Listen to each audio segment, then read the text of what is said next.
অবশেষে বোধোদয় হলো বিএনপির। জনগণের পালস বুঝে এবার তারা সিদ্ধান্ত নিতে যাচ্ছে। জাতীয় ঐকমত্য কমিশনের সঙ্গে তাড়াহুড়ো করে আলোচনা শেষ করতে চায় না বিএনপি। দলটি মনে করে এটা রাষ্ট্রের বিষয়, রিপাবলিকের বিষয়, তাই তাড়াহুড়ো করে আলোচনা শেষ করতে চায় না।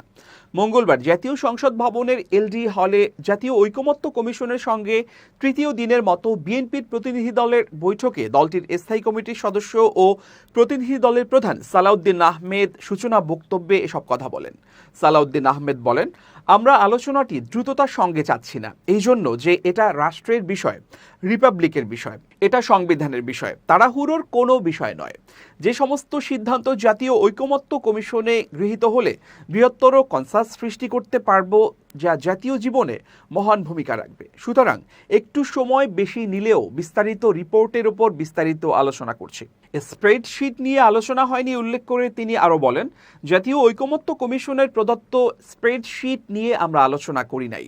এটা নিয়ে অনেক ধোঁয়াশা সৃষ্টি হয়েছে। যেটা ওনারা আলোচনা করতে আগ্রহী হয়নি, আমরা মোটেও আগ্রহী হইনি। আমরা বিস্তারিত রিপোর্টের ওপর দফা ওয়ারি আলোচনা করছি, যা আজকেই আলোচনা শেষ করতে চাই।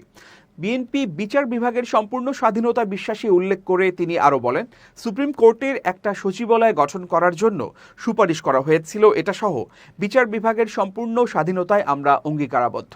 তবে আমি বিচার বিভাগের সকল উদ্যোগকে আইনানুগ ও সাংবিধানিক হয় সে আহ্বান জানাবো। তৃতীয় দিনের আলোচনার বিষয় তুলে ধরে তিনি আরও বলেন, আমরা বিচার বিভাগ, জনপ্রশাসন, দুর্নীতি দমন কমিশন ও নির্বাচন কমিশনের বিষয় নিয়ে আলাপ করে আলোচনা শেষ করতে পারব।